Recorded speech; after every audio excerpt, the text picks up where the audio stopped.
हाय आज मेरे साथ एक स्पेशल गेस्ट आने वाले हैं पॉडकास्ट पे the founders show so this guest is from Bangalore he has built one of India's leading mobility startups he is the founder of bounce yes the first shared mobility self driven dockless bike venture इन्होंने पहले wicked ride बनाई फिर उन्होंने अपना ride बनाने की सोची ये एक ऐसे फाउंडर हैं जो कि सीए हैं you see a lot of founders who are engineers and MBAs and then start a company but he's a CA so let's look at his perspective अपना राइड के बाद इन्होंने मेट्रो बाइक नाम की कंपनी बनाई और फिर फाइनली बाउंस पे पिवट किया और अब एक बाउंस इंफिनिटी नाम का वेंचर बनाया तो इनकी पूरी जर्नी कैसे उन्होंने बिजनेस पिवट किया कोविड में किस तरह के चैलेंजेस कैसे इन्होंने $200 मिलियन की फंड रेजिंग करी है अपनी लाइफ में let's hear it from Vivekananda this time. I'm sure that you're going to enjoy this very insightful mobility conversation with me having it with Vivek.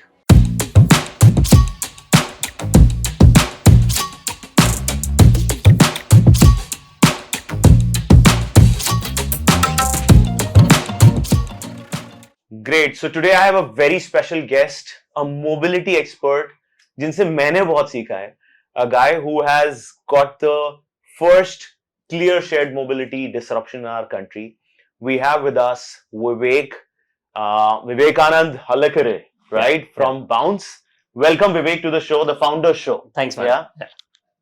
Great. So thanks, Vivek, to come over. We are in Gurgaon today. You're all the way from Bangalore. How are you feeling in Gurgaon, by the way? Good, man. I had not seen this part of Gurgaon. It's a lot more greener, right? Yeah. Okay. And Gurgaon is also catching up with a lot of action. So it's fun to be here. Our plant is closer. So your plant is here is what I got to know, right? Yeah, Bhiwadi, but this part of India. Nice. So I keep coming here. You keep coming here now? Yeah. Nice. Yeah.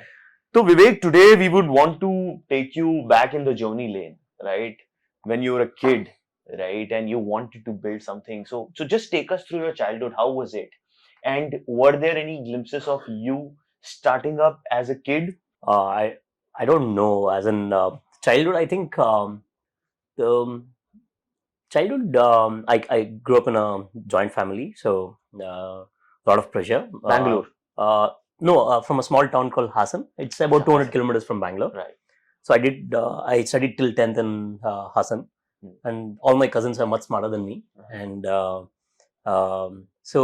and we grew up in a joint family, so a lot of uncles and a lot of cousins, etc. And it used to be a nice place to grow up, but a lot of pressure also because if you want to kind of get recognition, pat on your shoulder, etc., all of that, you have to be like very smart. And I don't think I'm the smartest one.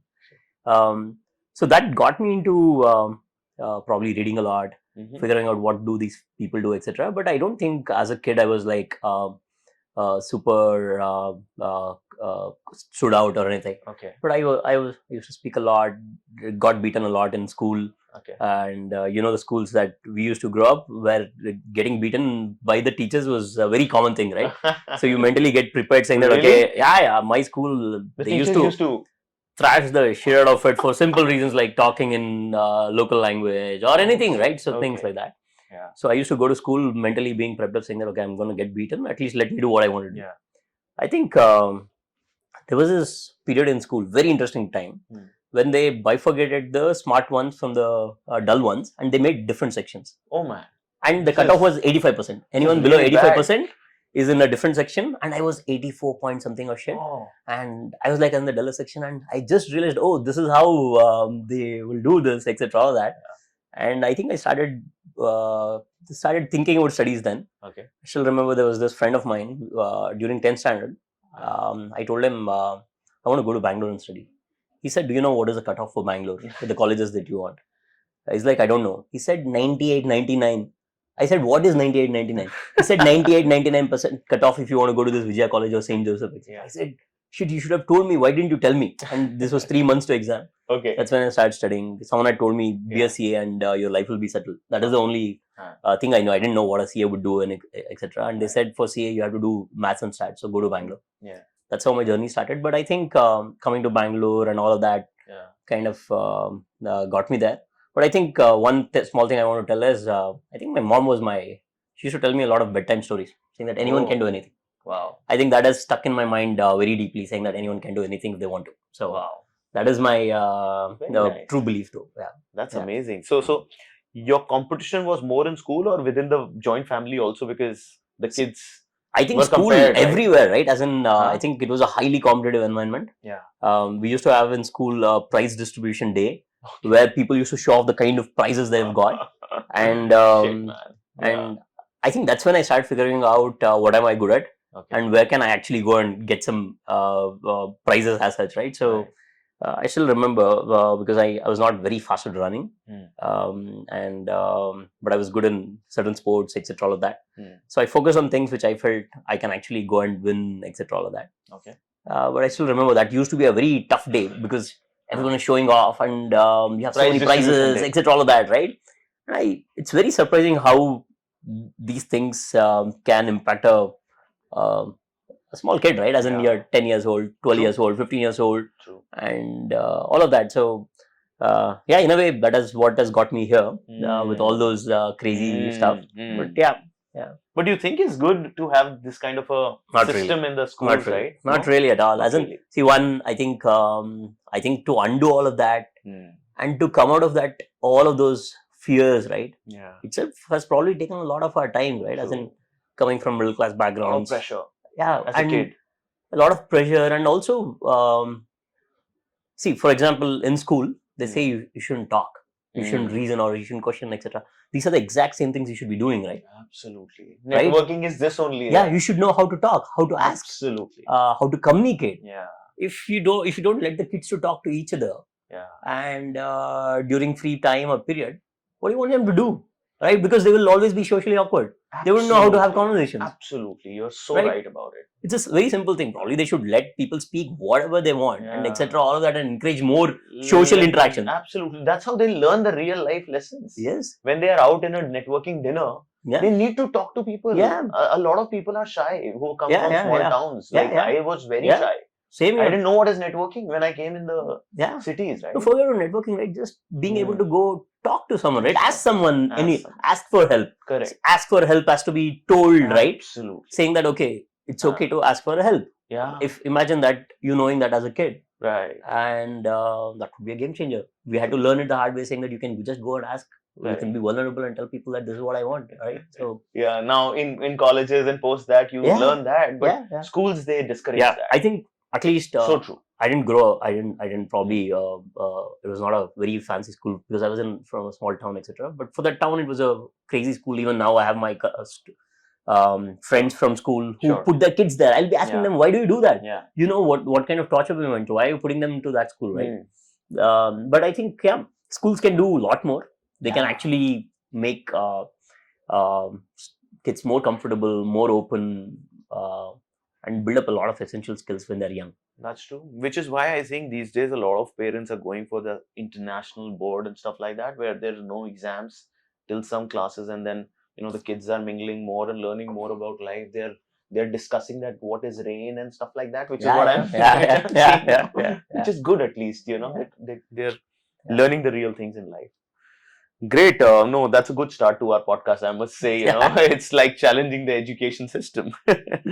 But yeah, so I think one thing that I learned is that your mom was your bedtime story, motivator, and a similar story with me also. My mom has always been telling me that, hey, you can do something in life. Right. And I had also a similar kind of a setup where there were cousins and there were their families. While I was decently good amongst the family in academics, right? But still, I think the vision that she seeded in me was much bigger. That's right? Good, yeah. But great. So, how did you land up? From doing a CA, right? So you ended up doing a CA. From college, and then you started a business venture, or you went to a corporate. क्या जिंदगी रही है? So finished my CA stuff. Cleared my CA. CA itself was a crazy life lesson, right? right? Life lesson. The one good thing about CA, while I think the way the exams are done, etc., has to change. Okay. It's more voluminous and surprises, and pass percentage is very low, etc. All of that. But one good thing about CA is that you have to 3 years. You have to work with a CA firm. Yeah. And it's a proper job, as in, and you're paid very small stipend, which was great then, because at 18, 19, you're getting some pocket money. Sure. You can be yourself. Yeah. But the life lessons, you go to large companies, see different kinds of businesses. Okay. You understand the numbers. You see what things are working, what things are not working, and you see like probably at least I was in a mid-sized firm, so we used to have more clients. Okay. So depending on the season, I used to do tax, audit, or anything, and we used to get glimpse of everything. Sure. 3 years was amazing. As in, you go talk, learn. I think most of the things I learned there, Nice. which I didn't know, but a lot of things I've got from the CA internship. They teach a lot of patience as well. Wow. And CA also, the smartest kid need not pass. And it's very weird. I won't dig deeper into that, but I think a lot of lessons there taught me a lot of patience though. And after that, I went to KPMG. I worked there for a year. I did tax. Nice. But within a year, I figured, much sooner than a year, I figured, I was generally teasing a friend of mine, colleague of mine. I was asking when is she, we used to compete a lot. So I used to ask her, when are you going to quit? Because she was from outside India. So I used to ask her, when are you going back home? Kind of thing. And she asked me the same question. She's like, when are you going back home? And I was like, I never thought of this. Then I started, it was a Thursday afternoon session. After lunch, I had some time and so just jotting down on how long will I be here. When I joined KPMG. This is in Bangalore. This is in Bangalore, KPMG. I thought, okay, I'll become a partner, right? Partner is the milestone, in any, let's say, law or CA or any big four. Yeah. Then I was doing the math. It takes about, probably if you do really well, I think it takes 12 years to become a partner. 12. Yeah. Okay. And they have time based mostly. Right. I don't know if it has changed now. Sure. 2 years to, you join as an executive. Okay. 2 years or so to senior exec. Right. Then another 2 years for assistant manager. Then I think with about 4 years you can become a general manager. Sure. Manager. And then comes senior manager, director, and probably senior director and partner. Okay. And long journey, man. Yeah. And I somehow felt that I was impatient that way. And I felt that why can't I quit and start my practice? Then I thought probably I have to learn for about 3 years. And I was like, okay, 3 years mein kya ho jayega? Savings thoda ho jayega. Because no savings, just started working. Then I figured, how much will I save for 3 years if I even, let's say, I save 50% of my salary? Sure. It was not very big number. And I thought, okay, how much do I need to last? Let's say I do 12-month experiment on doing my own practice, etc. How much money will I need? Sure. I had a car. Somehow I had bought in a Polo, which had 10,000 rupees EMI. Nice. And I used to stay with my cousin, and he had somehow told me, don't worry about sharing the cost, etc. You go do what you want. Wow. So that was my only expenditure. Nice. Food was taken care, shelter was taken care. Wow. So I thought, okay, I'll somehow manage 1 lakh of bonus plus everything when I quit. And 10 months experiment is a decent time. And we'll figure out by then. So that's how I decided to quit, started my practice. Wow. CA practice? Yeah, I started my CA practice. Nice. Yeah. And I felt that whatever Big Four does, Big Four starts like bomb. You know now, right? Obviously. Yeah. So, and if you're a foreign client in India, we used to charge some dollars to make a PAN card. Yeah. And I used to know I know. at work, I used to go, give it all, we used to call it local CA, as in Correct. Big Four, and then there are local CAs. Local CA. We used to give them work, and they used to do, and they used to charge in small rupees. True. And we used to charge in dollars. Yeah. I still remember one client, we charged them $3,000 for a PAN card. Wow. And I was like, shit, even if I do 10% of it, it's great, right? Yeah. And I thought, we'll figure out. One was money, and second was we felt that whatever Big Four does, if we can bring in that quality of folks and offer this to small, medium people who can't afford Big Four but need the quality of Big Four, probably, we can actually have a scope on what carve do we carve out in our practice. That was the plan. There was another classmate of mine from college who was pretty smart and one of the smartest kids I know. He was an indirect tax expert, had done some direct tax, so we decided to work together and start. And we started off. I did that for about 3 years. Nice. But that's when I had time, and also definitely started making more than my salary. Nice. Very quickly. Lovely. And we used to be paid 40,000 in Big Four. And how much did you invest in this? Nothing, right? As in laptop. I still remember my cousin from US got me a used laptop. Office. No office. Work from home. Work from home. See, most of the times you have to go to client's place, work from client place, and all of that. You need office, but you don't need office very because soon. clients are not coming to you. You are only going to me. We are not that big where clients will come to your office, right? Correct. Even the biggest of the guys, you go to client's place. Yes. So it took us 6 months to open up office. We had a very tiny office on the 3rd floor in residential place. Okay. We used to pay some very small rent. Jainagar 3rd block, small place. It was probably Some thousands of 2x of the space or so. Acha. And good That's enough, the right? office. We all sit together and work, and that's about it. Correct. And we got the office, Ah. and then it was empty for another 3 months because we didn't have money for the furniture and no employees also, right? No money. So you build the client, you do work, Yeah. you know what work to do, what Yeah. to build, which client, etc. Ah. You make money and you slowly invest. So I Yeah. think after 6 or 9 months, we got the furniture in. One assistant stipend kind of guy Nice. who's doing a BCom, wants to learn, etc. Slowly we scaled that up. We took it when I quit my CA firm. My partner, that co-founder for the CA firm, he still continues to be a great CA. Even now? Even now, he's a kick-ass chartered accountant. When I quit, probably we had close to about 30-40 folks doing good business, etc. 30-40 in the team? In the team. Wow. And doing very good kind of business. We actually roped in a lot of people who had done like great work. Yeah. 10 years work, 15 years work in CA, probably got married, went outside country, and they can't practice there because let's say that law is not allowed, etc.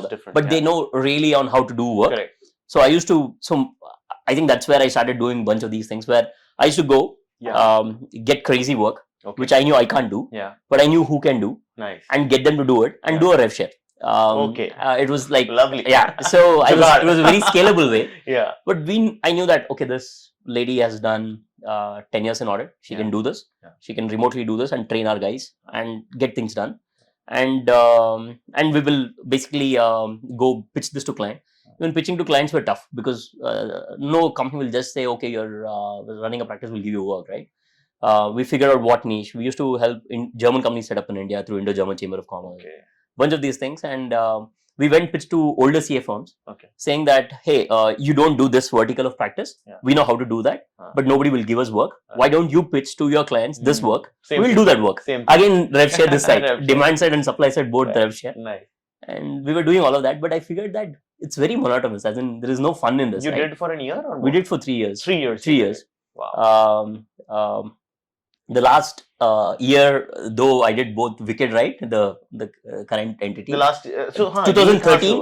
Where did this start now? This is 2010 you opened your CA firm. 2011 or so. And 2013, 2014 approximately till we registered company, I was doing both. 2014 we set up a private limited company, etc. All that.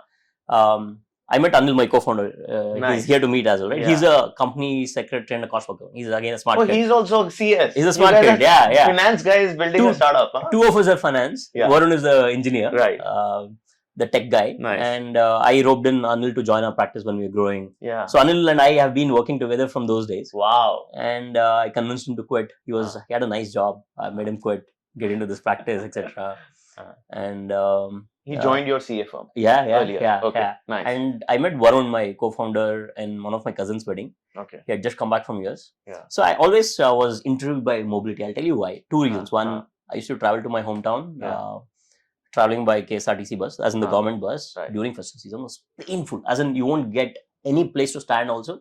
And festive time, you have to be in home. Right? And it was so I remember those days. Dussehra, Diwali, it's madness going in the bus. And back down my home, Ganesha Gauri was big. Ganesha Gauri, Yugadi, all of that, right? And again, Diwali, right? Was very important, and you have to struggle and go, and it's such a pain. And I was just 200 kilometers from Bangalore. And you can see a lot of empty cars also going, right? And so I remember once we reached college, let's say my cousins' friends who are going to home, we all used to have an app and we used to pool. And we used to share costs. And I'm going to Hassan, anyone wants to join? And it was not even WhatsApp, it was probably messages and phone, etc. all of that. And we used to do that. And it was so efficient. You can so easily go. Correct. Just if you know some people who are going there, right? Yeah. And KPMG while going, again, I used to probably 10,000 on EMI, 6,000 on fuel. Was probably more than 30% of my salary. I used to get 40,000. And if I'm spending 16,000 on fuel plus car, it's a large sum. And the problem with during KPMG time was the commute was almost 45 minutes to 1.5 hours, depending. While the distance is not high in Bangalore. This is boring most time from home to work or work to back. True. 45 minutes to 1 hour is a pain, right? Yeah, and you're stuck most of the times in Bangalore. Traffic, you're stuck and you're just waiting, right? At times, right? And this was Koramangala Inner Ring Road, etc. All that. So I used to pool there with people who used to go to Indiranagar or closer, etc. And it used to be fun. So my first thing to do, what we wanted to do was probably, this was 2014. I wanted to get some electric cars. Then Reva, get you on subscription so that you save money. Let's say you go home to work, leave it there, and then someone will come and drive it around as taxi. Okay. And give you the vehicle back in the evening.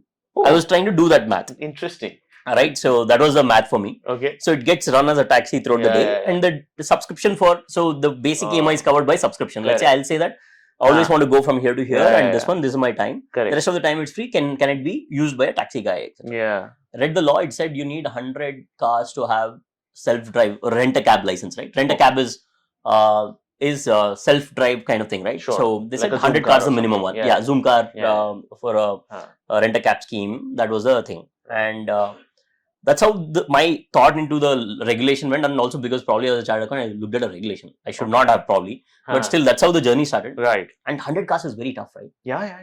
One car pilot you can do. Correct. I convinced my cousins, etc., all of that who have been in US, etc. Like we can do a pilot with 5 cars. Sure. It's doable. Correct. But this law was not letting that tested out, right? Okay. So I kept it there. Then I thought, okay. I had a girlfriend by then. She used to like some big cars. I had a thing for BMW. So I thought, why don't we do BMW pooling timeshare? Nice. So that's what I pitched to my co-founder now, Varun. He had just come back from US. So I thought he'll have money. So I want to pitch him saying that, can we do BMW on timeshare?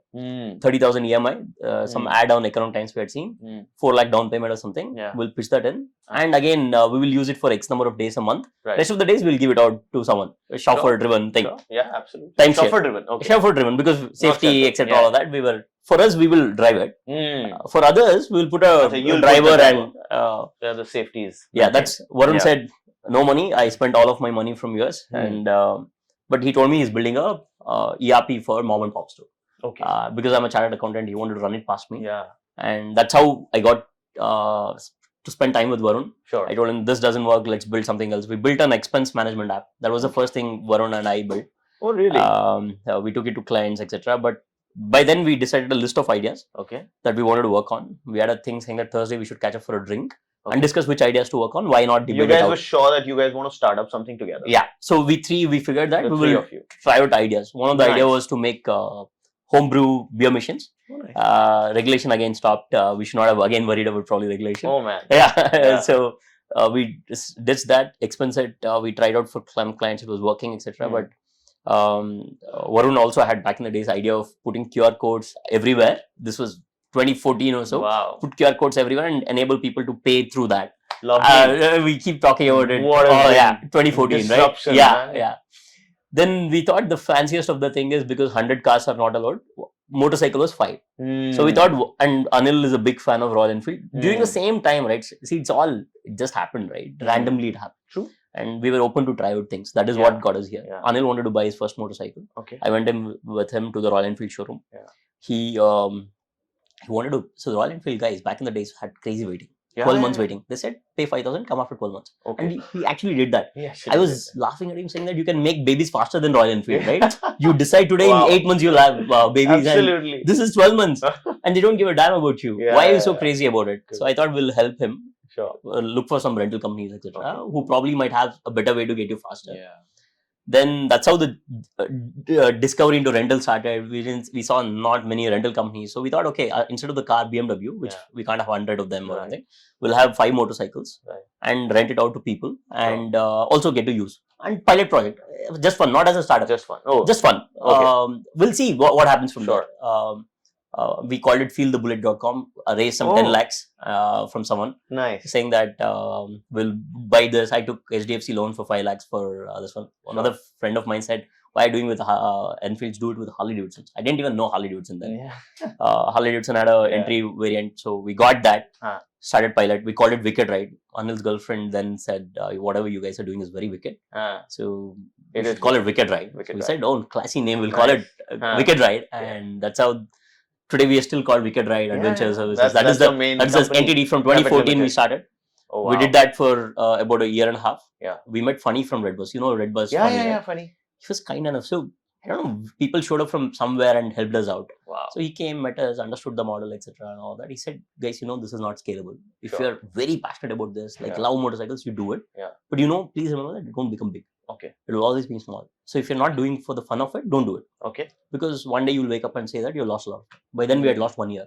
We had scaled it to some 100 motorcycles. I'll tell you how 100 Enfields. big motorcycles, Nice. all kinds of motorcycles, making good money. But we were only doing everything. One guy for call center, we used to deliver vehicles, do all of that. Okay. There was no app. There was app. There was a website first, then app. Nice. Varun could build all of this. Yeah. And I'll tell you, a lot of things came out of that meeting. Funny said, why didn't you do it on scooters? I said the math doesn't work out. Sure. Funny was not an investor. Not an investor. Someone connected us. He came, spent 2 hours with us. Nice. He said, see, this is not scalable. Have you thought through other things? We said, we thought through a lot of things. Yeah. He said, why don't you do Activa? Activa everybody needs. Yeah. We said the math doesn't work out. The real estate cost plus cost of handing over the key. Yeah. Let's say one guy can hand operational, right? Key handover, etc. All that. He said the math doesn't work out. If you are not able to make a lot of money with Harley Davidson rental, which we used to rent at 6,500 rupees a day, how will you do it at 300 rupees a day, right? Absolutely. Right. So, and not scalable again. Correct. Then we were thinking about this, and Varun actually, it took another 1 month. We decided that we'll disband this. We won't do stupid things. This weekend, right? We will shut it down. We'll shut it down because we don't want to waste time in life. Right? So, yeah. We'll figure out something. And that's what Funny's guidance was. Yeah. Guidance was. So, Varun said that, you know what? If key is the biggest problem, I can remove the key from the scooter. He's a master's in telecommunication. He's a smart kid. Nice. He said it's not very tough to remove the key from the scooter. Sure. I'll remove the key from the scooter. Give me 4 lakhs. I'll do a prototype and give. Okay. He said, we don't have 4 fucking lakhs to give. So it took us some time to give him 4 lakhs. By then, one of our Sequoia had reached out to us saying that, what are you guys doing with Wicked Ride, etc. Still remember, unless Rishabh had called. Rishabh now runs his own startup. I told him, we don't want to raise money for this. We are doing something else. And then Wicked Ride, we thought we'll call this Apna Ride. It's like Wicked is for elite, and this is Apna, everyone's ride. Nice. And we said we will have vehicles where you can pick up anywhere, drop anywhere from a metro station, etc. All of that. We had visualized that really well from our cycle sharing. This is 2015 and 2016. At that time, nothing was there. As in, City Bikes in New York is the only thing. City Bikes was. But Dock Ofo bike was not there. No, not even Ofo bikes. 2018 Ofo bikes. Yeah. So we said docks are the problem, right. And we went very deep in understanding all of this math, what works, what doesn't work, which programs have worked in cycle sharing programs, which have worked. What is the biggest problem? Dock was the biggest problem. Correct. Because the dock brings in variability. True. When you take a ride, now you should know where you're parking. The slot should be available. True. Otherwise, you have to again go searching, etc. We knew that is a variable we have to remove. This guy said, why don't we just let people leave it anywhere? Like how they leave their vehicle, right? The tech will take care. I'll take care of the tech. Oh, nice. Unless he's a crazy guy, we won't let him steal the vehicle. Yeah. And we can track everything. Sure. That was crazy idea, right? And I know I didn't have a motorcycle till probably I finished my CA. Right. Or almost till then. Yeah. I knew public transport is fucked up. I used to go in a public transport bus. Correct. I know all of this makes so much sense. Yeah. Imagine people being able to ride and pay for the time and distance. They pay for the fuel, pay for the depreciation of the vehicle, pay some margins. Absolutely. And it's so beautiful, right? Public transport, new age public transport. Yeah. We started working on that. We didn't know the VCs and other things. Sequoia was our only inbound Wicked Ride times. They reached. Yeah. Wow. I think we got lucky. I don't know how it happened, etc. All that. But they reached out and we had told them. So I called them saying that, hey, you know what? We are planning to do this. Now we are closer. And we got one grant from Toyota Mobility Foundation. Yeah, I remember. We met around that time. Yes. And that was the time, right? 2016 or something. Yes. Yeah. When you guys had won the challenge and they had just called me. Yeah. Because I was applying for the next year. Next year, yes. Yeah. We met for. I remember. Yeah. We thought the challenge was 1 crore. So we gave a lot of time there. The net amount, I don't remember now. I think it's 13 lakhs or so, right? Correct. But we could do that 4 lakh prototype wala thing, right? So 4 lakh prototype we could finish off and probably have 3 protos, etc. Yes. And that money changed a lot for us. Wow. And those days, because Wicked Ride, we had decided not to scale. We were on a very tight budget on everything. It just used to get and go. So no salaries for the longest time. We were not taking money from outside. So even eating was very tough. As in, I used to, a lot of times I've eaten Anil's place, etc. All that, and it was very tight. And this foundation thing happened. I still remember I took some 20,000-30,000 out saying for salary for then when this grant came. But we did the prototype. Yeah. Pinged Shailesh from Sequoia. Right. And he said, let's meet. We showed. And we had a banker called Vishal. Vishal was also guiding us, etc. All that. And went, showed the vehicle, and Shailesh was super excited with us. Before that, we had gone once. We said, we'll have the scooter. Next time we met the scooter, showed the scooter. And said, wow, amazing, and that spent like The tech so much was time. ready by Yeah, that tech time. was ready. Nice. You can mimic lock unlock Yeah. with the app Yeah. and track, etc. All that. Sure. The lock unlock itself, handle lock, all of this works. Handle lock was also. Yeah, everything. We had handle lock for safety, etc. All that. Yeah. We did that, and but by then we had put up so many kind of white papers internally to understand how it works. What is the redistribution cost? Uber was big, right? Yeah. Uber had rebalancing cost. Correct. Because drivers have to go from Big time. after leaving the customer, they have to go to another guy. What is that time? Yeah. How will this happen? What is the rebalancing there? Yeah. But by this, it was 2017 also. Sure. We spent a lot of time with Sequoia. They liked what we were saying. Their question was, why is no one else doing anywhere? Yeah. So we said, India needs that, and so we don't know. We think it works. It's a variation of removing the dogs from cycles. Right. Instead of cycles, we're putting scooters. Right. And it should work. India. Yeah. At the same time, OFO and Mobikes became big. They raised their 10 million. OFO raised their 10 million also. Yeah. Suddenly, it started getting attention. Yes. And we were talking. And our back then, another competitor was fundraising. They were smart kids, etc. All that. Right. They were doing roadshows. Yeah. So naturally, people started reaching out to us also asking, "Kya kar rahe ho?" Correct. We explained, etc. All of that. Yeah. So a lot of investors spoke to us because of our competition raising money. Okay, interesting. Other than Sequoia and Shailesh, right? Sequoia took the first bet saying that we are in. And they asked us, how much do you want? But then I figured, in between, we had one angel investor giving us 10 crores. We met him randomly. Vishal helped us. Okay. He had sold his large business to someone. Nice. Very smart guy, runs manufacturing, etc. He really liked this idea. Yeah. We had a term sheet from another multinational by then. Okay. We said no to, which was a very gutsy call. Nice. Good call. Yeah. Very bad terms and very slow, but we said no to them at the signing share. Took the 10 crores, had some money.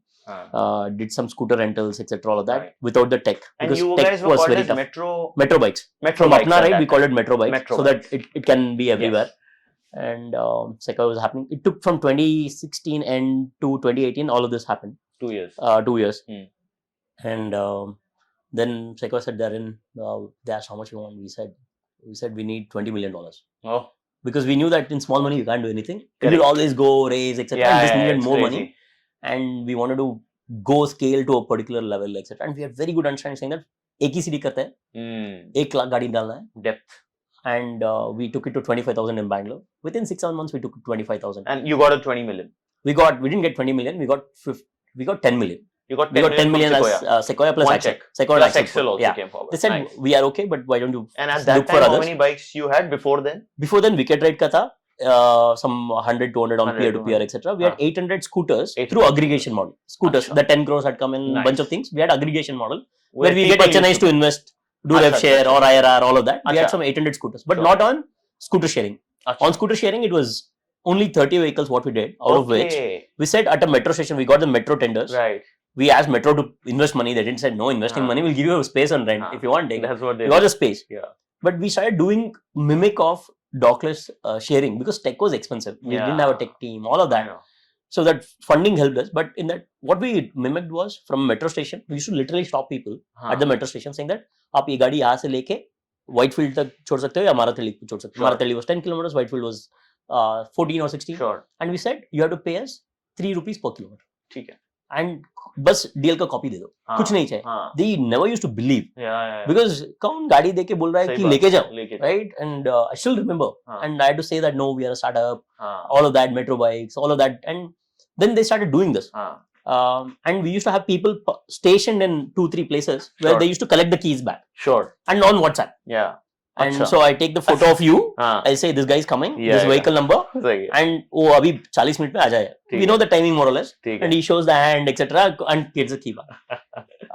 अच्छा ये वो smart tech वाला नहीं था, key वाला था. Because पैसे नहीं था ना. After Sequoia money and Axel money, we after series we started building tech. दिखाया था बस.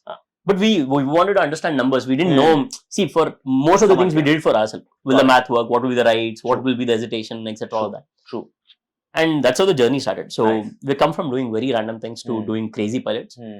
Money came in. We built in the tech. It took us we got money in June 2018. From June 2018 till Jan, the IoT didn't work because it was draining of the battery. You know, lead acid battery. It's not easy, man. Lead acid battery. It used to drain off all energy. 2-3 hours ka uptime tha. But you have these were Activas. These were Activas. Right. Small lead acid battery. You can't power so much telematics there. True. And a lot of issues with actuators, lock, unlock, all of that. So we took us about 6 months to fix everything. Jan, we had 1,000 scooters. All the 800 we converted it to keyless now. And doing about 1,000 rides a day. Okay, 800 vehicles was doing just 1,000 rides. Just a day, 1,000 rides. right? Not, but because tech was not working. Yeah. Tech started working. Jan end, we ended with 10,000 rides. With the 800 scooters? With approximately 1,300 scooters. 1,300 scooters. That's a crazy number. Yeah. 8 rides per vehicle. Yeah, 1,300 vehicles. Let's say 1,300 vehicles. About 10,000 rides. Yes. Which is crazy. And we started adding vehicles also. Tech was, Jan end, the tech started working. Yeah. And then we started scaling. From Jan end to June or July, we started scaling. We deployed vehicles. I think June, the coming June, let's say June 2019, we were at 50,000 rides a day. Wow. And then I think by August, September, we did 100,000 rides a day. Wow. And tech, everything scaling. Nice. A lot of vehicles being put in. Challenges, right? It's all dockless. Scooters are out there. You have to fuel them. You have to the air pressure check. Yeah. Vandalism check. True. It should be available. It should be available in the place where you say it is available. Yes. Get customers to everything. A lot of things that we did, but we did right branding on the vehicle. We didn't. We spent probably zero on marketing. The branding on the vehicle was great. Correct. Helmets were great. Yeah. And a lot of things started working for us. And the scale was key. And we did the second city, etc. We were scaling. Then we knew Hyderabad. Second was Hyderabad. We deployed 5,000 scooters there. At Bangalore, we used to do 1/3 of public transport on a daily basis. Wow. Metro rail, when I say public transport. Amazing. Even today, Metro does about 4 lakh people commute. Sure. And we used to move 1,30,000 people a day. Nice. So 7 rides on an average, few vehicles doing 20 rides, no rebalancing, lot of metrics tested, no rebalance. We said we will not do, because Bangalore is a polycentric city where people come from all direction, all ways, etc. Okay. And we knew that we did a lot of things on tech, on how do you make sure that Akash leaves the vehicle. Let's say Zypp, you're coming to Zypp, but you know, wahan pe chowki pe, there's potential ride. Correct. So we show you that, or ask you to do that. Initially, we asked you to find a place where it might get a ride. Sure. If it gets a ride within 2 hours, you get 10% discount on your bill that you're paying. So we did a lot of demand incentivization, asking the supply to take care of the next demand. Bunch of algorithms. We scaled massively, and what kept us going was all the craziness of the problem. None of these problems were solved. Oh, these were very tricky problems. We built very crazy fuel sensors, all of that. Yeah. And that's how the story started for us. Yeah. So wow, this is crazy times, and you guys were doing crazy things, I'm sure. And nobody had done it anywhere in the world, had done at it that scale. Right. Yeah.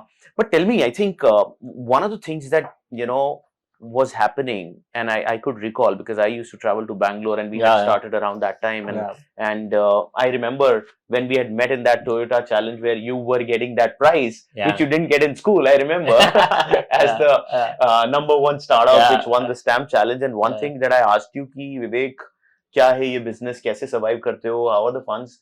You had told me, I remember that one thing, कि यार ये prize money से survive करते हैं हम तो. We keep applying to competitions. And जो prize money आता है. And that was the learning that I had. Then I applied to stamp, and then bunch of other challenges. हमने भी ये सीख लिया कि prize money से कुछ पैसे आ जाते हैं, grant money से चलाओ. But I think then you got that crazy scale. And tell me, but still, there was one thing which I used to hear, and I'm sure you also must be hearing, that a lot of bikes were kept under the tunnels, over the flyovers, and you guys must be seeing that, right? How were you reacting on that, right? What was happening around in the office? And maybe investors were also saying, yaar, ye kya ho raha hai? Ye photos aa rahi hai, right? Kya chalta tha us samay? I want to know. It's all crazy fun, right? Crazy fun, crazy tech, crazy teams. Our teams were divided into pods. Achha. Each problem was a pod. The main top 3 problems were top 3 pods. Sure. Parking was a pod. Yeah. Location was a pod. Right. Parking, I had a sub-pod of location to ensure from customer point of view that he knows where the vehicle is, etc. Sure. Fuel was a pod, because vehicles have to have fuel. Otherwise, people used to steal fuel and all that. Maybe. So fuel was holistic, right? Fuel to ensure that we know how much fuel is in the vehicle. We know who has to fuel this vehicle. How do you smartly do that? How do you prevent fuel from getting stolen? Fuel sensors. So it's a holistic pod of product folks, tech folks, operation folks, and hardware if needed. Like fuel ke liye, we used to have very tough we used to have a mesh that we used to put in the fuel tank. So you can't see, if you see how you steal fuel, right? You siphon off the fuel, right? Putting pipe and doing that and siphon it off, right? Pipe should not go in. So we used to have a metal net fused to the tank. So that, but people were smart. They used to chop it off, etc., which meant more damages, etc., right? So this team was to continuously figure this out Sure. and figure that. Parking problem was again location. How do you get telematics better without draining too much energy? Yeah. How do you tell people where they can park? Yeah. How do you punish people who don't park it right as the next customer? Right. All of that. So everything was a pod and metrics driven. Let's say how many highway no parkings do we get? How do we find out? Because there are 20,000 vehicles. How do you find out how many are actually no parking? Crazy scale. City ke paas data nahi hai, kaun sa parking hai na kaun sa no parking hai, right? If it gets towed, you know. But if it doesn't get towed, how do you know? So we used to get customers to take a photo of where they live and also tell the landmark so the next user can take it. And next user, we used to ask, did he put it in the right parking? Was it a right parking? And we built some algorithms to figure out where is parking, where is no parking. A lot of things like that. A lot of things you were evolving actually. None of the things had very clear silver bullet. Correct. It was few things where we knew a lot of problems will go away. Yeah. If we move from petrol to EV. Because vehicle is smart. That's right. Only battery can be stolen. That's but battery true. you can reinforce and put it somewhere. Correct. Don't have to worry about kitna ml chori ho raha hai, all of that. And they can't use it anywhere else. Petrol is like liquid gold. You can steal and you can use. Battery reusability is limited. Correct. You can tie it up. Car pe bech sakte ho. And the work. It's always for a thief also. It's the amount of work he does and reward, right? Yeah. He doesn't want to get caught doing some stupid things like that. All. So EV was important for us. 2019, 2018 also we knew this. We went out talking to all EV companies, asking them to come to India. I met NIU CEO back in days. Sure. Tarun is a good friend. Asked Tarun to help us with removable batteries. Yeah. Then we took one of this local electric vehicles which they used to bring from China. We started a small pilot along with this, where we got batteries ourselves. Those batteries were bad, so we had a small EV team. Oh, nice. You built batteries? No, we got a partner to make it. But someone who understands batteries, we got them to make a cuboid battery. Okay. Which have a connector. We knew one multinational I used to talk to. They were like automobile giants. They helped us a lot. While we said no, they continued to work with us, help on a lot of things. We kind of connector we should go. Sure. And we knew. I don't know if you know, there is a company called Better Place back in the days. I know Better Place. Long time, not the HR one. Oh, not the. Back in the days, they used to do swapping for cars. Once upon a time, they were like a great case study on failed battery swapping. So after that, nobody wanted to do battery swapping back in the days. Sure. So we knew what they were doing. We knew Gogoro. So we built our battery swapping in a way with mom and pop stores, etc. We had a small fleet of 3,000 scooters of electric vehicles. Amperes. We changed amperes. Correct. We changed the wiring harness. We changed the chassis. By the COVID time, before we started EV OEM business, we had done 1 million swaps. We knew in and out of what works, which part breaks, etc. All that. And we knew in 2019 we also actually started work to get our own scooter done, electric scooter done. Oh, you had? Yeah. And 2020 we had our own motorcycle, hybrid kind of thing, as in it's like a step through but electric scooter. Very strong. We got it done through a subcontractor. Today he also is an EV OEM. We got them to do it. We spent couple of million to get that vehicle done. Okay. Because this was the hardest problem. We can disband a lot of work that you're doing. Sure. If you get the product right. Where petrol is not there. Petrol band is gone. Fuel team is gone. Right. They can focus on other problems. Right. So EV was one thing that we knew will take off 50% of the problems, and economics is great. Nice. That's our journey to EV started. Then COVID hit. Yeah. We also wanted to be a platform, so we were building carpooling. I told you, right? We actually just 2 months before COVID, we had built a carpool app. Okay. But we knew carpool, we didn't launch it. We wanted to see how long COVID will last. We had just heard early thing about COVID. So we said, let's just hold on. We were going to launch on 14th Feb. We had called it Bounce Hitch. Bounce Edge. Hitch. Nice. Because you hitch a ride, right? And hitch a ride. And this was interest-based carpool. Let's say, आज आपको poker के बारे में बात करना है, and same this one you can pool. Cricket के बारे में, and you think Dhoni is the best captain. I think Virat Kohli. We can talk. I told you about the boredom that we had. So that is one of the fun in the ride that you can have. Yeah. But COVID happened, and then it's been a very different pivot that we have done. Let's talk about that, because COVID was a different one for a lot of people, right? A lot of the businesses got disrupted. I'm sure you guys changed your trajectory in a very different way. So, and you guys were building a carpooling. Yeah, carpooling. Just before COVID. We also were onboarding auto rickshaw guys. We wanted to do auto rickshaw folks also on the app. Nice. We wanted to be a platform where, because we used to serve 3 million people in Bangalore. And 3 million people just waiting for scooters doesn't make sense. What are the other things they can do? Carpool, cars, auto. So we wanted to bring all of this on platform. And by that time, just before COVID, I think you had raised about 150 million or how much? Yeah, about $200 million. About $200 million were raised by a mobility startup doing this for the first time in the country, right? So you were almost pitted with the Olas and Ubers and the others of the world. Yeah, but we were doing very different very business. different so, business, obviously. and yeah, That's yeah, with yeah, the driver, and yeah, you guys were yeah, doing self-driving. yeah. So what was happening during COVID? What was happening within the office? Because you guys had 20,000 vehicles out on the streets. Yeah. 20,000 or 25,000, more, yeah. 25,000 Yeah. in Hyderabad also. Yeah. And COVID hit, there's a Yeah. lockdown, mobility was stopped, people were not going to offices. Yeah. I'm sure a lot of things must be going within your office. We had only 200 and we had going too many things going in our office, so I can imagine. Yeah. Take us through that journey and what all happened, what all transpired, what were investors were telling you? And see, the biggest question was nobody knew when it's going to end. Yeah. That was the big question. Correct. So we didn't know whether it's 3 months, 6 months, 9 months, 12 months or nobody. Yeah. It was also crazy those days, if you remember, people were dying. Yeah. Right. So, but we had to huge safeguard scare. our vehicles. Yeah. Huge scare. No vaccine in the initial True. 1 year almost. True. Right. So, vehicles are out. You have to bring it back. Depreciating aside, where do you park? So we figured that parking these vehicles are a big challenge. Nobody will have space like this. We actually rented out farmlands outside the city and put up in 300 and 500 lots. Okay. So that they are also de-risked. If something happens, it should not, all of them should not put security there. Crazy. All of that. And it took us almost 30 days to bring all the vehicles back. We did that. We asked a lot of customers to keep the scooters at home. Okay. We got at least 3,000 scooters that customers kept at their home. Right. They sent their home location to us and said, this vehicle is safe. This is the vehicle. Sure. Because first thing is to safeguard vehicles. Correct. Because there was a lockdown that was imposed. Yeah. And lockdown, we made sure that somehow we get permission to go do all of this. Yeah. Which was tough. We got it, etc. All that. First was vehicle safety. Then there was a point in time we figured these vehicles will go bonkers if they're not used. Fuel ones. Battery goes off, brads will eat off the wires. Yeah. Tires will, if the tires are parked for a long time, the compound, stiff. with the step, Correct. it's gone. Correct. Right? So everything wears off. And best thing to do was probably, anyways, we wanted to go EV way. We took a strong call saying that we'll sell off all the vehicles during COVID. We actually sold off probably 50% plus in 6 months. Wow. Again, now the whole team company was working on safeguarding assets, selling the vehicles. How do we sell vehicles during COVID? Who wants vehicles during COVID? Correct. Right. So we onboarded mom and pop stores who were open, kiranas, etc. Essential stores. Essential stores. We gave them vehicles to keep. On the app, you can book a test ride. You go do a test ride at a kirana, and if you want the vehicle, a similar vehicle will be delivered to you. Okay.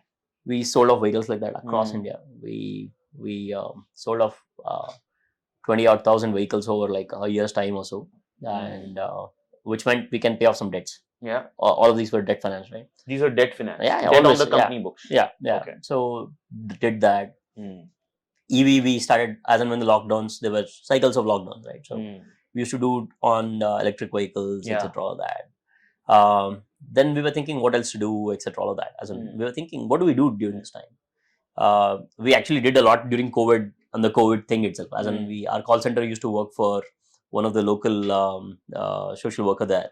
Our 150 people used to take calls, tell where the oxygen cylinders are, do all of that. So the call center team was doing that from homes, etc. All of that. Sure. And tech teams were working with a lot of these COVID folks on building tech or anything of that sort. Right. And we also had to lay off people because we knew that we can't sustain. So it took us some time to figure that out. Yeah. We had to let go of people, find them jobs. So HR team was busy finding jobs for them. Sure. Who's hiring, which sectors are hiring. EdTech was doing well, other sectors were doing well. Our focus was placing them there. Sure. Cut down the burn and stay put, right? So we did all of that. And so crazy things, and we also tried some experiments, etc. All of that. We figured, can we do a used vehicle business? Because we were selling vehicles. So can we do that sustainably? I'm sure a lot of new ideas you guys were thinking at that time. Yeah. Because maybe the mobility self-driving concept, you would have thought at the mid of COVID that this is not coming back for some time. So you had to pivot. It was an essential pivot at a scale of 20,000. So what all were the ideas that you were thinking around that time, and why you picked the one that you picked? So what we decided is, fundamentally we decided we'll sell off all petrol vehicles. Sure. Relaunch with EV. Sure. Right? That's a basic idea. Perfect. Now, which EV? We also had that one vehicle that we had gotten. True. Try that. At the same time, we also figured when that was working, we tried to acquire all of that. we decided that we have to have control over our supply. That is the main key. Quality supply will lead to everything. So True. we decided we had to go deep on this. Sure. So one clear idea within a year was that we'll go acquire, build this capability, Okay. and make scooters for ourselves at least. Okay. When we were doing this, with the battery swapping we had done, with the lessons we had, and if you see the market, most of the scooters were with fixed batteries. Even today, the good ones are with fixed batteries. Right. The rest are from China. The rest are from China. China's learning, that's why they removed portable, but none of them here still do it, right? Yeah. And expensive, high performance. They're still not focusing on commuter segment people who are depend on two-wheelers, affordable two-wheelers. We know how to make them. What does it take? We need it anyways. So we decided we'll also sell the scooters to outside in the market. Okay. Which was a big call. And board aligned. Then we started doing things. Subsidy was less, which was great for us because that is what it takes innovation, etc. But just about the time we launched, it went up to 60,000, which meant people could just pack largest of the battery and get crazy subsidy, right? But still, we went ahead, launched, got some 30,000-40,000 pre-bookings when we launched. This was the Ritik campaign. Yeah, Ritik campaign. And we got some 30,000-40,000 bookings, but from 6,000 pin codes. And you can't deliver there. True. We started delivering in top 10 cities, build the dealer. This is a new business that we built from scratch now. What we got from the acquisition was 4 prototypes with the supply chain for that vehicle, but it was 2 years old. Yeah. So we had to go build supply chain, hire people for that. And all during COVID. Correct. More or less COVID waves, etc. All of that, and get the vehicle up and going, approvals, and launch and deliver, etc. So we did that in a very good record time, making sure that the vehicles are good, solid, robust. We have 0 incidents till date in terms of battery or any of that. And put those teams together.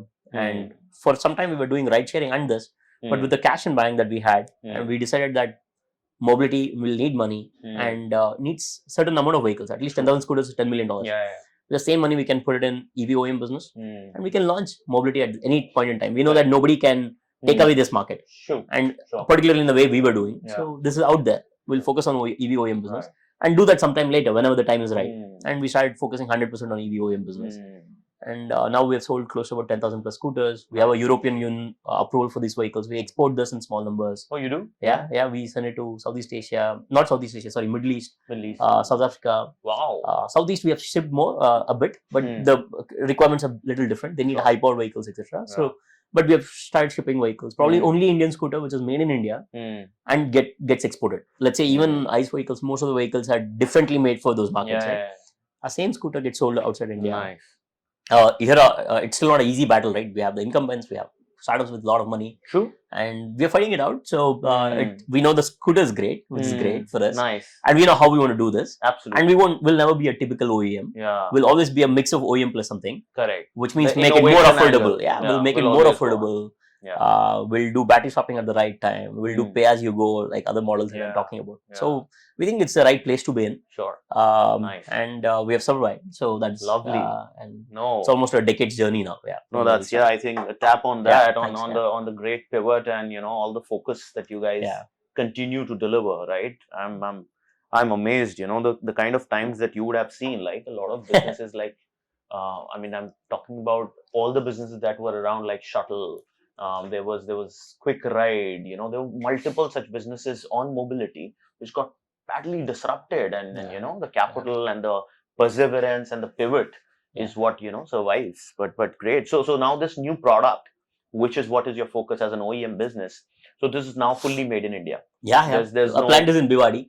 A plant is in Bihar. Plant is in Bhiwadi. It's a ground sub scooter. Molds, it's a ground sub scooter from Clay Model. The startup we acquired from Clay Model, etc. That as old as Aether or so. But due to some reasons they didn't scale it. They were not able to launch, etc. That we acquired. So this is a scooter right from Clay Model. We have it. We have battery. We have worked very closely with battery vendors and make specific batteries for this. Right.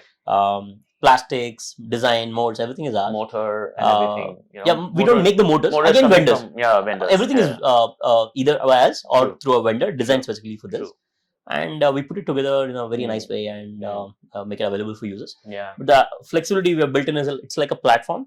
So we can upgrade it or downgrade it based on the user specs. Let's say you need top speed of 90. You can put a 3 kilowatt motor with a larger battery and deliver that. Correct.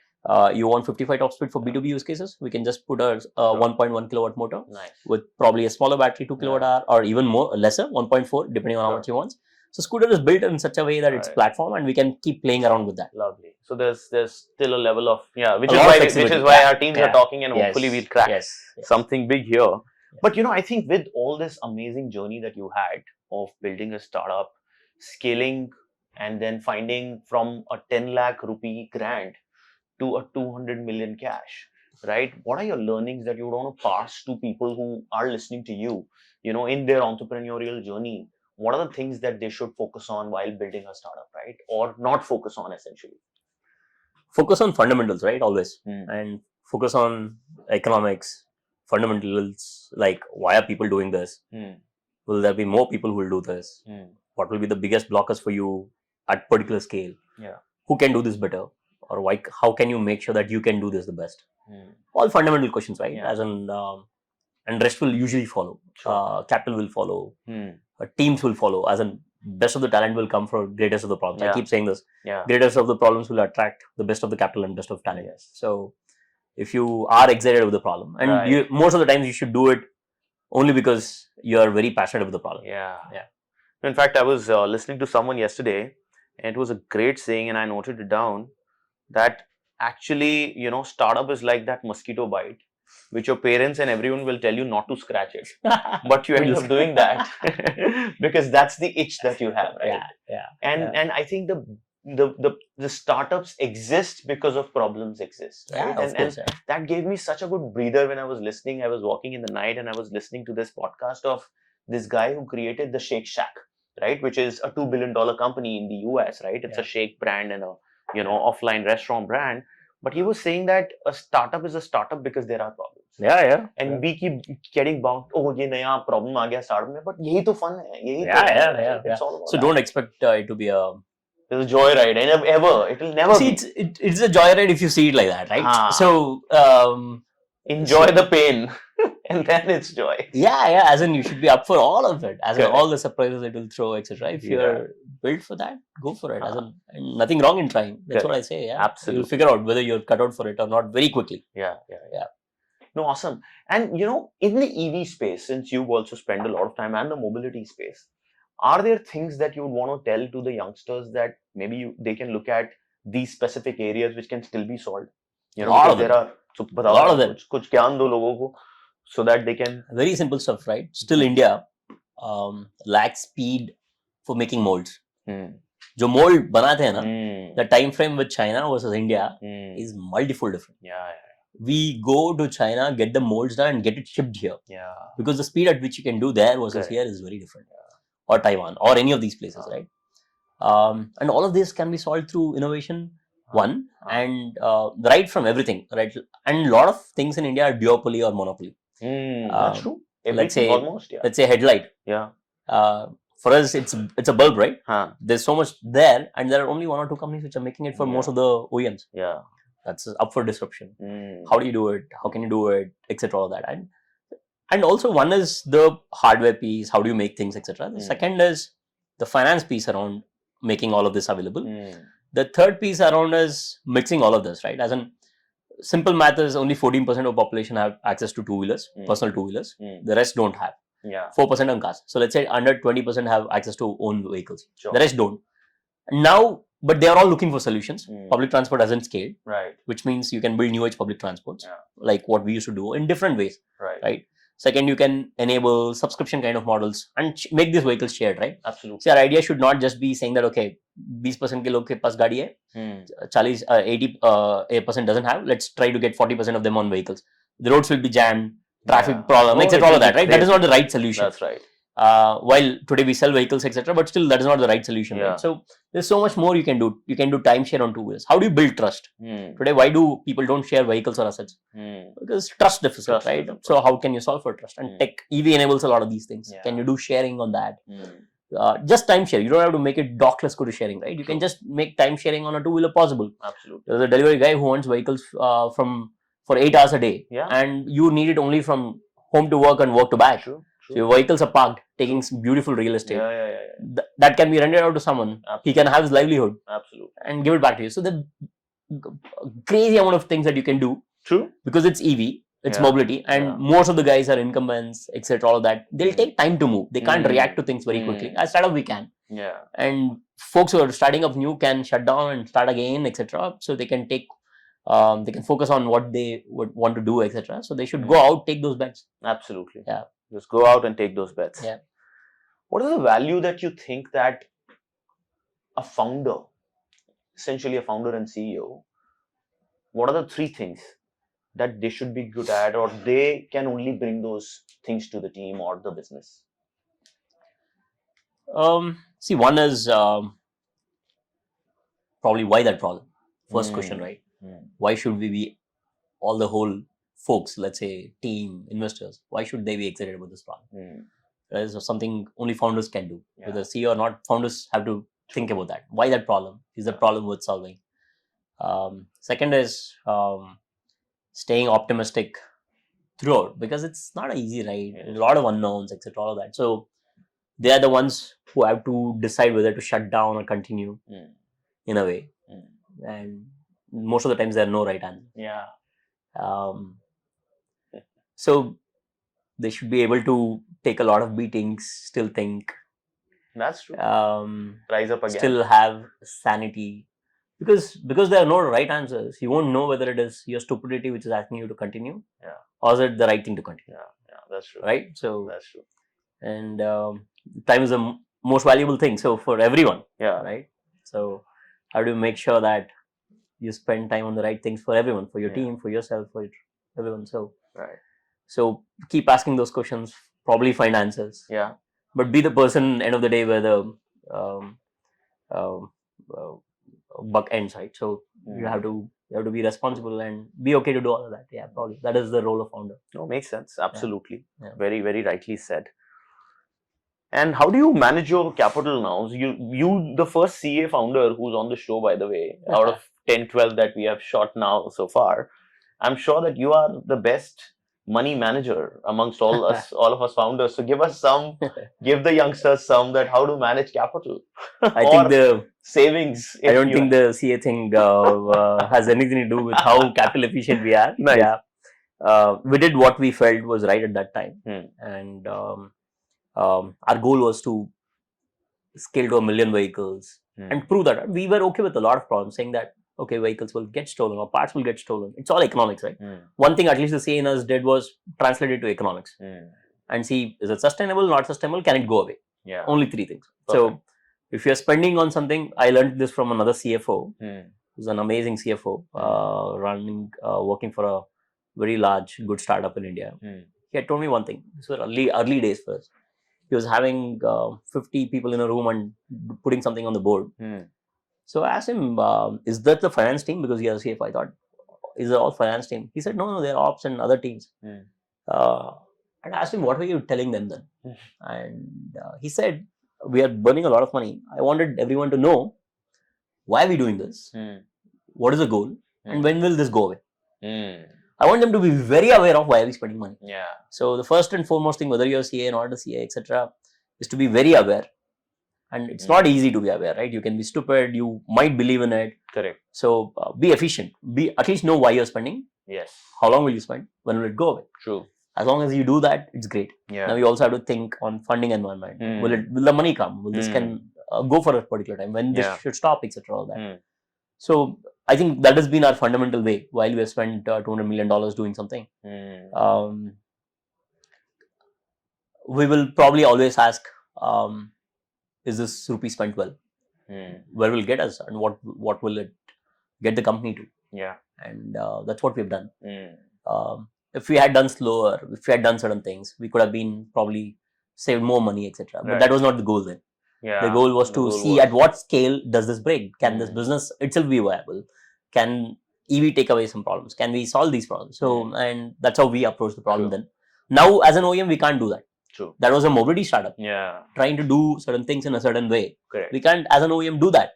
True. Now we need to make money on every scooter sold. Yeah. That money should be enough to take care of business, your dealers, everyone. And everyone in the ecosystem should make money. Correct. So now the hat that we put on is very different. Yeah. How do you make money? How do you generate certain stuff? Right. But fundamentally, all of the business should return capital to investors, everything. So that is a fundamental thing that we have to keep in mind. True. Yeah. Nice. You invest in startups? I used to mostly during COVID. I used to put small checks Nice. out of salaries. We all few folks in the company, we all pool and put money from that. Correct. We've invested in few startups. Yeah. Oh, nice. Yeah. Nice. Yeah. Anything that you want to name? Or we have a lot of them. As in Jar came out of Bounce. So Jar is lovely. Jar is something that One of the Bounce guys started that? Yeah. Lovely. So Jar is one. I had the opportunity to invest in a lot of early startups back in the days. Wind Wealth. Drink Prime was one of our early investments. Drink Prime. Drink Prime. Bunch of these companies like that. Probably like 40-50 companies, but all small checks. So yeah. Sure. Awesome. And tell me, I think I was in London a few days back, and I saw that every fifth car in London was electric. Nice, right? Yeah. And there was a lot all of the Hyundais EV happening, and they're talking a lot about environment. When do you think the real EV revolution will happen in India, and what's stopping it? In a way, it started. It has already started. And for us, fortunately than unfortunately, two-wheelers are the easiest way to switch to electric. Yeah. So here EV transition will happen sooner, faster. So today, people still have infrastructure challenges. Most of us live in, let's say, Gurgaon, right? Yeah. Most of it, people probably, can I say 50% of them live in apartments? Yeah, you can say that. At least 40%. At least 40%. Yeah. So 40% of these folks to move to EV, the biggest challenge will be the load. Let's say parking space is available. Let's say Gurgaon has space. True. You can park cars. Yeah. I heard most of the communities have dog parks here, which is great, right? Yeah, we have space, which means that have dog parks, I was so happy that Bangalore. I used to have a dog back in the days, but no dog parks, etc. But you have space, but load, and all of this being available at a particular time in the evening. Let's say you all want to charge in the evening, right? Peak capacity. How do you manage balance in the grid, etc. Right. So at scale, and Bangalore alone used to have 10 million two-wheelers, right? 10 million was the math that we had in mind. 10 million personal vehicles. Can we remove 10 million by putting 1 million was the math that we used to do. So let's say now 10 million vehicles. Let's say all of them on 2 to 3 kilowatt hour battery. So imagine the kind of energy needed. And imagine all of them plugging in the evening. Absolutely. Do we have that much load? Yeah, which means there is some rejigging which is required at scale, right? Correct. But let's come back to from a user. Let's say there is we all know there is clear savings in terms of fuel versus your energy cost plus battery replacement cost. Right. Battery is a finite resource. Yes. Nobody tells that to the buyer, but it's a finite resource. It is. Right? But if you still do the math, it is approximately 1 rupee for the battery. Let's say about 18 to 20 paisa per kilometer for the energy. Right. Right? That's right. 1.2 is the battery true cost. True. Now there is cost of capital. Yes. Let's keep that aside for now. Let's say you're bringing in your money and doing. Right. 1 rupee versus 3.2 rupees of fuel is still great one. Much better. Right? 2.2 rupees per saving and no maintenance more or less. Correct. We have seen in our vehicles the maintenance hardly anything. Brake pads, tire. That's right. Right. So which means that the savings, let's say someone doing 100 kilometers a day, let's say he does 3,000 kilometers, he can save at least 6,000 rupees a month, which is massive for someone who's earning 20 to 30,000. Absolutely. 6,000 big is, you can have more vehicles for your family, or you can invest on insurance or healthcare or anything, right? 6,000 is big money. Yes. So logically it should happen. Yeah. Now, what are the challenges? Portable battery is important, right? Because it doesn't have a parking spot to bring the wire. Yes, sales are happening. True. The sales are still small, right? If you want a real common man to think about these things, you have to be transparent a lot. Sure. You have to tell him, in petrol gadi, you don't have to replace your battery. Yeah. Par yahan pe karna hai. You have to. We should not create the environment in a trust deficit place. Absolutely. Right? You have to tell him. They should know. Iska kharcha, you should see, if you see all EV calculations, they say that 3 rupees versus 20 paisa. Yeah. But 20 paisa is not true. Which is not right. Right? Yeah. It is 1.2. Correct. It actually doesn't hurt by saying that 1.2. True. Make them understand. Because if they do that, they trust more. And then they can start moving. And make the vehicles which a two-wheeler user today who's making a decision on buying a Splendor or let's say Activa should feel that, oh, I should also know about EV. Yes. And that should be a collective effort. Correct. Of media, of startups, of financial institutions. And 80% of the vehicles are financed. Today, lenders are worried about repossession ke baad. Let's say I repossess a vehicle. How do I sell it? Yeah. So OEMs have to build in the trust saying that we can certify certain things for you. True. Right? Yeah. Those things are very new, which was not in petrol vehicles. Yeah. So these pieces have to be filled. Absolutely. How do you give comfort to financial? Because 80% of the vehicles are financed. Correct. You give comfort to financial, he can finance. Then someone can own the vehicle.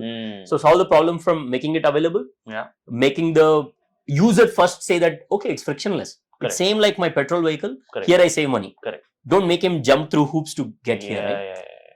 So if you do those two pieces, which will eventually happen, and probably the silver bullet is not EV alone, right? There are a lot of other challenges on EV. How do you recycle these batteries, etc. So from an environment point of view, we don't know what is. We all believe EV is the right approach because it will still solve a lot of problems compared to gasoline. No doubt. But there might be more efficient ways also to do, right? So it will be a journey, and hopefully the collective wisdom will allow all of us to do the right things. True. And it's a matter of time because there is real money that can be saved. Absolutely. Makes sense. Yeah. So since EV saves money, it will be a disruption on its own. If not for anything, correct. EV saves a lot of money. It has to. For a two-wheeler user. Yeah. As compared to a car user in India. Yeah. I think one of the reasons the cars are not picking up that well is just because of the initial price differential. Right? You buy a Tata Nexon at 10 lakhs, which is petrol, and you're buying an EV at 16 lakhs. Once that price parity is established. Let's say at premium cars, EV should have been sold well, right? Yeah. Because you can afford, you're not. Correct. But I'll tell you the problem. I was planning to buy a car. I didn't buy an EV car. While I run a two-wheeler electric vehicle company. Yeah. I bought an electric two-wheeler, but I didn't buy a car. Yeah. Because battery replacement cost. I'll tell you how should consumers think about it, right? Sure. Because I'm an EV OEM guy, right. I know what are the questions which will have for me after 5 years or 3 years. Right. Let's say the battery of finite life. Right. Whether you do kilometers, not do kilometers, degradation, etc. Let's say 5 years is life. Yes. Right. After 5 years, let's say I go to a OEM to replace my battery. Right. But let's say OEM has moved away from NMC to LFP. Yeah. Because it's 30% cheaper. Probably in 5 years it might be more cheaper, or there might be semi-solid or something else. Correct. And all cars are fixed batteries. Yeah. And the real estate has been planned in such a way. And chassis can take a particular weight. That's true. Right? Chassis can take a particular weight. It was designed to take a particular weight. Right. Fixed batteries. Yeah. Now if the OEM moves away, like telecom moved away from 2G to 5G. But there it was a SIM card and new device. You could throw away this. Correct. But I can't throw away, let's say, a 20 lakh car after 5 years. Yeah. Right? Yeah. Now the battery replacement, if the OEM says, दे सकता हूँ पर महंगा होगा क्योंकि let's say he will support you, right? Correct. Let's say that OEM will support you, but the math of that will always be more expensive. Yeah. Because he would have moved his scale to LFP or semi-solid or anything. True.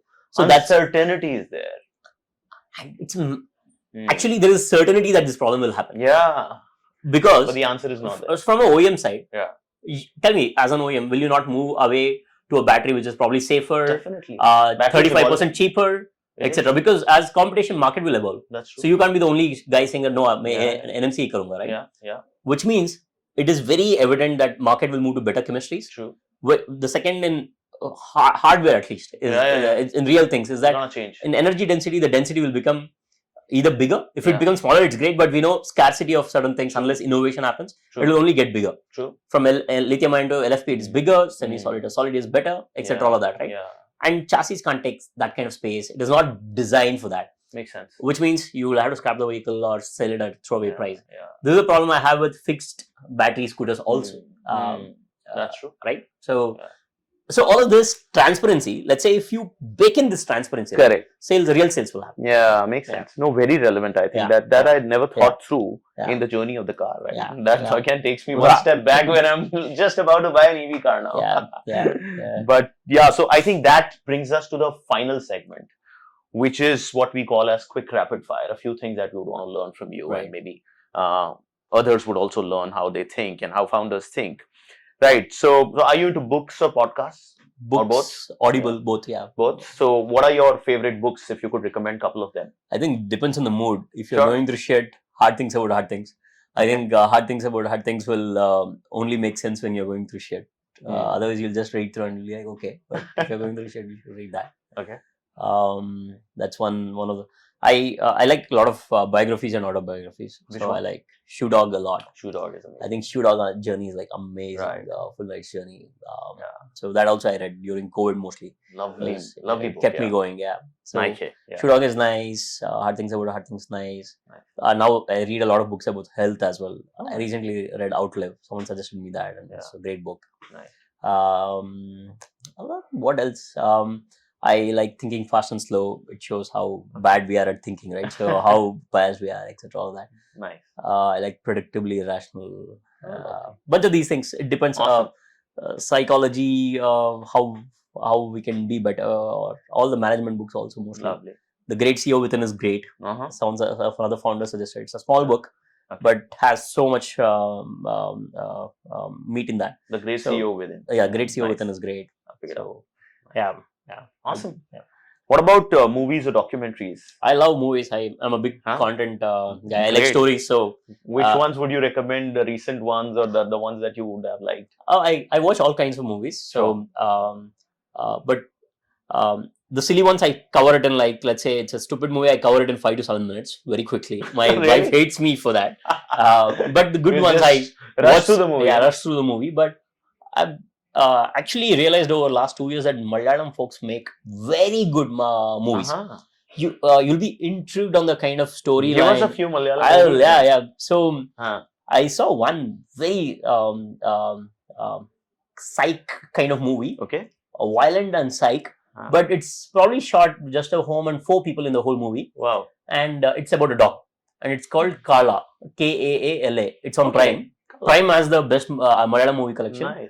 I have a few Malayali friends and they also suggest. I keep checking. Nice. And I review and then I see the movies. Wow. They have a different level on movies. Okay. Very intense, very good. Yeah. The Skala was a nice movie, and there was one more movie. I don't remember the names because I don't speak Malayalam. I watch subtitles and figure things out. Oh, right? Nice. So, so there's one more movie. This was like crazy one. There's one called this. I remember the name because it's English name. This is called Sudani Nigeria or something like that. Oh, is it? So this guy is about a football club. They run in small towns of Kerala. Okay. And this guy gets African high performing footballers from smallest of the towns. Okay. And he provides hostel for them and has that. And it's a very football is a big thing in Kerala, and they do that. Right. So he'll be running a club, taking care of these guys. Nice. So I think Sudani Nigeria or something. Okay. That's a crazy movie. Nice. There is one about there's one more movie, very interesting one. These 2 cops are on the top of a hill in some I don't know if it's a Tamil Nadu hill or a Kerala hill. Okay. And it's an outpost. It's very important, so they have to live there and take care of the outpost. Okay. Just listen to certain things, and it's a tourist spot, so people keep coming, they shoo away, etc. Last 10-15 minutes of the movie, it's like mad. Till then, it's a slow burn. You're like, okay, why? It's nice. Okay. What is the movie about? Kind of thing. 10-15 minutes, you stand up from your seat and you go mad. Nice. So they have crazy intensity movies. I think the South movies are amazing these days. The way that they are directing. You should. So I'm a Kannadiga, and I grew up speaking Kannada. So they're fantastic Kannada movies. Right. Amazing ones which are coming. There's one movie which was made during COVID. Okay. Called Hostel Uduguru Bekagidare. Okay. It means people are required for hostel kind of thing. As in students required for hostel kind of thing. Sure. It's about hostel setup. Right. And I think the editing, it's again not from a mainstream guy. Sure. These movies are not shot by mainstream guys. Got it. Amazing edits, amazing fun. If you have lived in a hostel or anything, you can't stop laughing. That's a great movie. I think the overall budget was 1 crore or so for that movie. Lovely. It made amazing. Kantara is great. Kantara was great. Kantara was great. And lot of great movies coming in Kannada. Malayalam always they done great stuff. But Kannada, I like the new age, offbeat, non-mainstream guys who are making. A lot of interesting stuff happening on OTT these days. Yeah. Great. What is it that inspires you the most in life? Beyond your mom, obviously, you've talked about mom. What inspires me, is it? What keeps you ticking when you're down on a day? Down on a day, I probably I like to write down. I write down a lot, so I figured writing down gives you a lot of clarity. So I write down a lot. Oh wow! I like nice pen and a paper, and I like to write. And there's a book coming out, it seems. So I like to write just my thoughts, etc. Sure. And that brings clarity when I'm down. But I like listening to music. I like another founder told me how to put it across. I think I'm also up for new experiences. So anything that gives me great experience, limited time on earth, and all you can get is great experiences. Nice. So look out for those. Awesome. Keep an eye for it. Yeah. And which are the best? Then when you talk about experiences, which are your favorite holiday destinations that you? Depends on again the kind of holiday I do. Right. 2020 just before COVID, I did snowboarding. Okay. Another colleague of mine is adventure freak, so we did snowboarding. That was amazing. I was not fit then, so I want to go back and when I'm fit, etc. So I practiced for that more. So that was fun. Vacations. I ride motorcycles because of the weekend ride, etc. All that. So Anil and I, my co-founder and I, peak of monsoon, we did Western Ghats on Oh motorcycle. wow, peak of So, monsoon. Peak of monsoon with every day it used to rain throughout the day, and with the gear and do that. That was one of the most memorable rides I've ever done. It comes probably one or two in my top 2-3. Recently, I went with a bunch of founders to Goa, and that was a very nice set of memory for me, because usually a lot of things you can't even share with your co-founders at times, but you can only tell that to another founder. So that close-knit community is something which I'm very grateful for. So that was a recent trip that we did, and it was a very memorable one. Very nice. Yeah. Those trips are much needed. We are Yeah. building a circuit in Gurgaon of founders these days. Which is good. Nice. Yeah. And if there are only 3 people that you want to follow on X or Twitter, who are those 3? I'm a very curious guy, so I'll follow a lot of random people, etc. All that. But there is this one interesting guy. I don't know if I get the handle right. It's called Mashimo or something like that. Okay. He puts up great, interesting things about random stuff. He has a terminal disease or something, so he most of the times is sick or anything. But every day he puts up 2-3 things which are very crazy stuff about anything and everything in the world. Okay. Be it nature, be it science or anything. So that is one handle that I'll continue to follow. Other 2 I don't know. Yeah, that is one guy. Probably if it's only one, I'll follow him and get all weird kind of content. Yeah. Awesome. Yeah. Hard work or luck? What's in your control is hard work, and that gives you a zero regret kind of framework, right? As in, if you have done everything that you can, you will probably not feel bad about it. Yeah. So if you take our time in 2018 to 2020, we did the craziest of things. Correct. So I don't know whether we should call it luck or not being lucky. Yeah. We worked hard. We have probably, looking back, we have zero regrets on the time we spent, things we built. True. That's what let us sleep peacefully at night. Yeah. So I recently heard Jeff Bezos saying that stress comes from non-ability to do something, right? Or if you're not able to do something, that's where the stress comes. Right? Yeah. So probably doing things gives you peace. So awesome. Hard work. Yeah. Awesome. Yeah. On that note, we put an end to this podcast, but it was so good to hear your life journey, Vivek. Thank you so much for being here. Thanks, man. Appreciate. Thanks. I loved this conversation with Vivek today, and I hope you guys have loved it equally. कैसा लगा ये podcast? जरा put it in your comment section. If you like it and share it, then share it with a lot of your friends. If you like it, then click the like button. And if you really want to share it with people who want to build startups, then share the button. You can find Akash Akash, the Founders Show, powered by Zypp Electric on Spotify and YouTube. And also you can find some good snippets of this podcast on our Insta channel, which is Akash Akash. So keep following. And if you think any new founder that you think that I should bring on this show, then put it again in the comment section. We would reach out to him and we'll ensure that we'll bring him and he shares his journey with you. Hope you're enjoying.